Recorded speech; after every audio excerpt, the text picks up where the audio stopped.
Hi, this is Bowen from ESPN Asia checking in with our resident football expert, Gabe Tan. Gabe, lots to unpack today.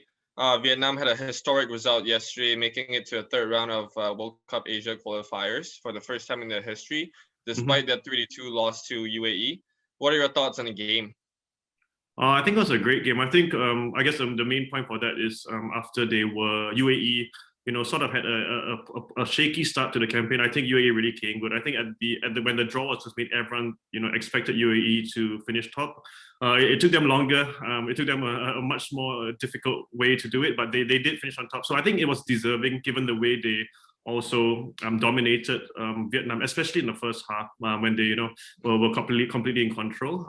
So I think it was a fair result. It was a UAE at the end of the day deserved to finish top. But I think what was very interesting was the spirit Vietnam showed. I know they only scored 2 goals. I think it was consolation. UAE had taken their feet off the pedal by then, but still for Vietnam to not give up, keep fighting, and pull 2 back from the 84th minute onwards. I think that was a sign of their spirit. And again, because I think midway through that game, it already been confirmed that Vietnam were through due to other results. So I'm sure that message would have been passed on onto the pitch. So despite that, they still showed some fighting spirit. So all in all, I think a fair result. That table looks correct, but Vietnam still, despite the defeat, have many positives to take going on to the next round. Mm-hmm. That's great points, Gabe. What do you think? How do you think Vietnam will fare going on into the next round, especially with traditional Asian football powerhouses like Japan and South Korea also qualifying? How will Vietnam match up against these teams?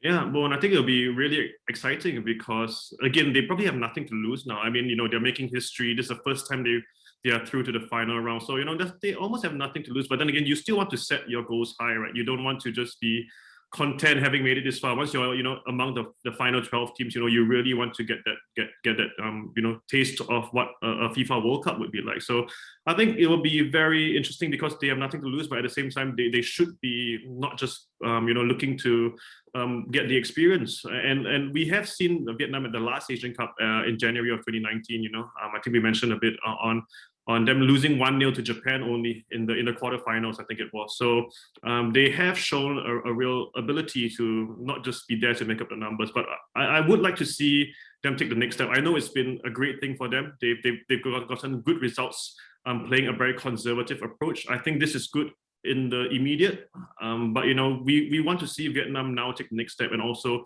not just be looking to put 9 men behind the ball against teams like UAE and Japan or Korea. So hopefully there will be time. I don't expect it to change overnight, but hopefully we see Vietnam also start taking the game to this bigger site. Maybe not against a Japan or Korea, but there will be a couple of mid-tier teams there that will be around Vietnam's level. I would like to see them start also looking to get the lion's share possession in those games and really play an attacking brand of football. Not to say that what they've been doing is wrong, but it's all about next stages of development, and I think that's the next step Vietnam will have to take.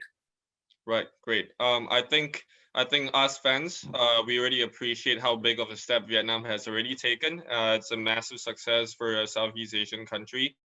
And of course, fans always love a good underdog story, so we'll be watching to see how they do against Japan and South Korea and teams like that in the future. Yep. So in addition to the World Cup qualifying news, Vietnam has also qualified for the 2023 Asian Cup in the final round without having to go through qualification. How do you think they would fare in the Asian Cup?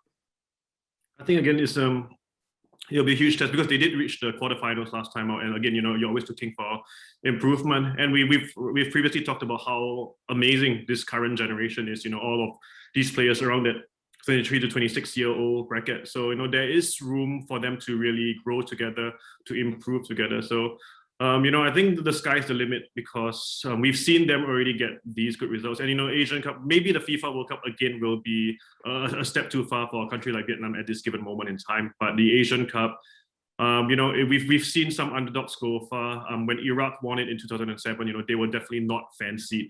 So there will be opportunities, and there's still a bit of a way to go before we get there. So a lot could happen. But I'm really looking to see how they fare in the upcoming qualifiers, the final round of qualifiers for the World Cup, because I think that will give us a good gauge of where they will be at the Asian Cup. Absolutely, absolutely. We can't wait to see. Especially Vietnam's current golden generation is between 23 and 26. I think they'll be in their primes over the Asian Cup Yep, 2023. exactly. Yes.